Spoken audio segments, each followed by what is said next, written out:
This is Catherine with Hands Full Dog Training, and we're going to talk for just a few minutes about how to pre-screen a service dog that you might be thinking about adopting.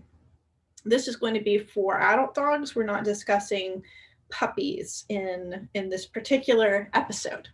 So this is also not a comprehensive um, explanation of how to pick a service dog. It's more what are some things you can look for if you're trying to select a service dog that you can pre-screen or view as red flags or ways to rule out a specific candidate before you go through the time and effort of actually bringing that dog in and having it professionally evaluated by a trainer. So what you want to consider is what service dogs have to do in their daily lives. They're going to have to be out in public around lots of people, lots of other dogs, lots of distractions, and you're going to want them to have as long of a working life as possible. You don't want to spend 2 years training a dog so that it can work with you for another 1 or 2 years. So all of those things will play into what we're looking for in service dogs. One of the reasons that we don't try to get problem dogs who already have known behavioral and medical issues and try to fix those and make them into service dogs is because of that. If we spend 3 years trying to resolve, let's say, dog reactivity, we've just decreased the working life of that dog by 3 years when we could have selected a better candidate in the first place. Some other things to pre-screen that aren't necessarily training related are medical issues and genetic issues. So if you know that the dog's parents have been screened for hips, eyes, things like that. The age of the dog, you don't want to get a 12-year-old dog and start training it as a service dog. All of those you can run by your other professionals, your veterinarians, to see if the specific dog you've selected is a good candidate for service dog work. Since those are not behavioral, we won't be discussing that in depth. What we will be discussing is a little bit of an explanation of the test that we will run through and how to, once again, pre-screen the dog you have in mind to see if they might be a good candidate for this evaluation. So the first thing that we look at when we meet a dog who's a service dog candidate is how they react to the general environment around them. And we want to see what this looks like without you having any treats or toys or interacting with the dog, because that could give us a poor read on what the dog is experiencing. So a service dog needs to be not very interested in the world around them. If the dog is lunging to go jump on people and chase squirrels and to sniff everything and is dragging you around, this dog might be a little bit too distractible for service dog work. In general, you're going to want a dog that can just kind of hang out and ignore things around him, trucks, cars, whatever's happening. So this kind of evaluation has to be done somewhere that's pretty busy, not just an empty park sitting on a bench. So usually we'll go to somewhere out in public, like a store, such as Cabela's, walk them through the parking lot, walk them through the store, and make sure that there's enough going on that we have a good test of how the dog reacts to distractions, not just how the dog reacts just to being out of the house. So does the dog generally ignore the environment? Are they stressed? Are they anxious? Are they fearful? If the dog is pacing, drooling, barking at things, all of those are going to be automatic rule outs. Again, we're not going to try to retrain that for a service dog candidate. We need a dog who is already comfortable being out in public, being out in the world. They might not be fully trained yet, but their personality is just as important, if not more important, than their training. You can have a very well-trained dog that is still neurotic and stressed and anxious every time they go out and about and there's too much going on around them. So we need a dog with a calm, steady personality that's not reactive to the environment. The second thing we're looking for is social behavior. If the dog exhibits any type of aggression in any scenario, this dog is not a good service dog candidate.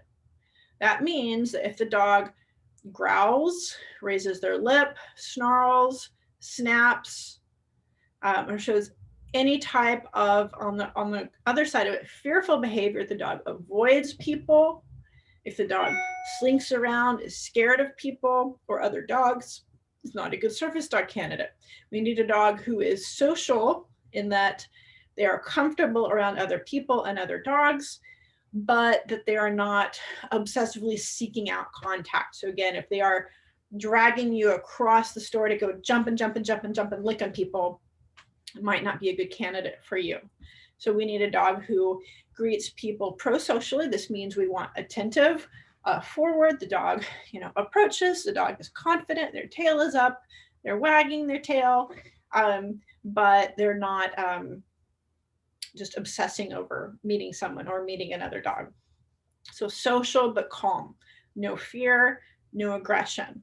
If the dog reacts to social triggers, like if someone leans over the dog and the dog shrinks back, if somebody makes a loud noise and the dog startles or tucks down or gets upset and reactive, the dog is not a good candidate. All of those things, once again, are automatic screen outs. They're not things we try to go in and fix just because this dog is cute or because we like this dog or he has a cute name.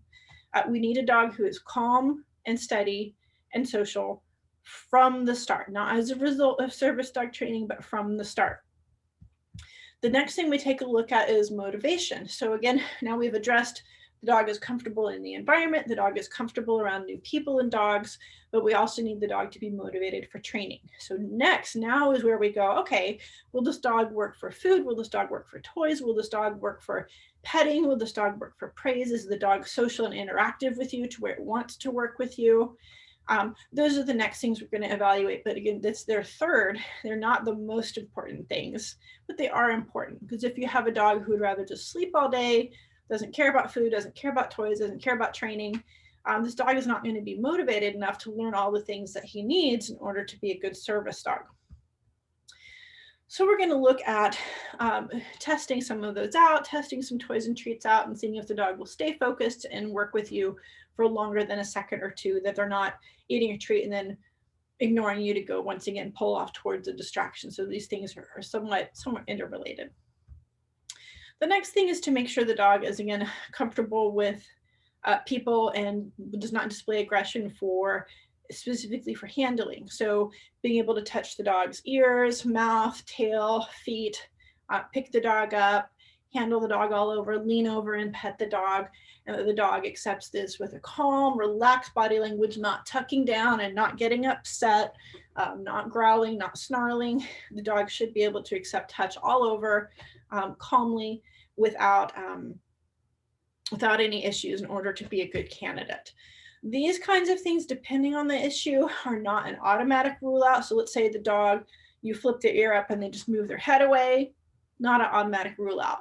If you flip their ear up and they snap at you, probably is, because we have a dog that's displaying aggression very quickly in a situation that we would expect that could happen out of the blue. Someone might reach down and pet your dog's ear while you're out and about, and if they snap, that's going to be a big problem. So we're going to see if the dog accepts nail trims, accepts grooming, goes to the vet without aggression. We need the dog to be able to do all the normal dog things without us having to go in and once again pre-fix that and say, okay, well, this dog is great, but he tries to buy the vet and he has to be muzzled and he won't accept grooming. Those are not things that a service dog, that we need to waste time and effort and money fixing in order to have a good candidate. Those things should already be in place. The next thing is to take a look, if possible, if you know it, at the dog's socialization history. And this is actually very important, but it's further down on the list because we don't know this for all dogs. So there's no way to test this for all dogs. But preferably, you have a dog who's already been exposed to and is comfortable with people of all ages, people of all different skin colors, people who are exhibiting any kinds of disabilities where they might be limping or look different. Because sometimes dogs will get very upset if something looks different than they're used to. Sometimes it's just a hat. So we really need a dog who can take whatever is thrown at him, and he can accept someone who's limping with a cane wearing a trucker hat, and also accept a 2-year-old running around screaming without the dog getting upset or anxious. So the more you know about this, the better. If you don't know the dog's history, then taking the dog out and evaluating them in several different situations might be the best plan. Letting them be around people of all different sizes and shapes, and make sure that there aren't things that are going to trigger that dog. If you know about the dog's breeding, if you know who the breeder is, then contacting them to get health records is important. Possibly meeting the parent dogs is important. If you can, if the parents are social and calm and relaxed when you meet them, that's a good indicator. If they're hiding or fearful, that's a bad indicator. The dog needs to be able to interact with other dogs, and the best personality for a service dog is a dog who is more of a people dog, a dog who will be social with other dogs, but doesn't live and die for being able to go play at the dog park every single day with as many dogs as possible, because we really want the dog to be more focused on you and less on other dogs. However, we do need a dog that does not display any sort of reactivity on leash toward other dogs.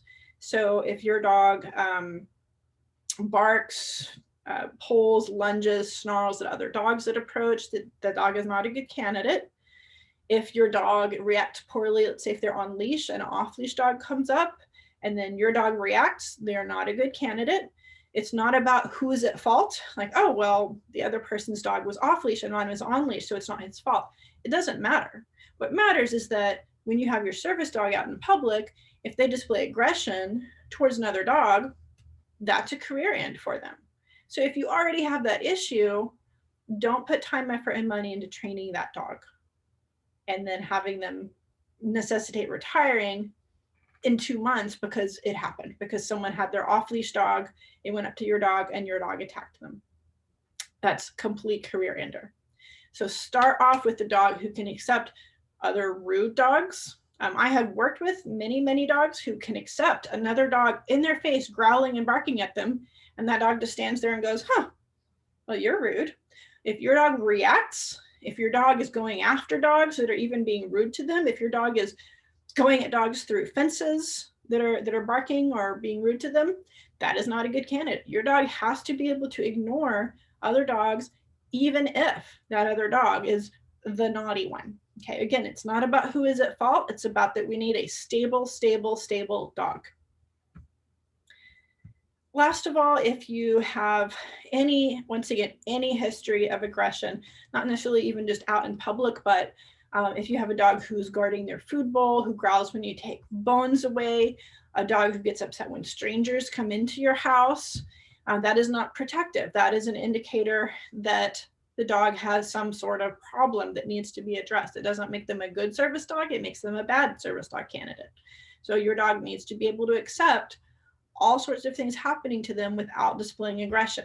So any instances of aggression need to be extremely carefully looked at.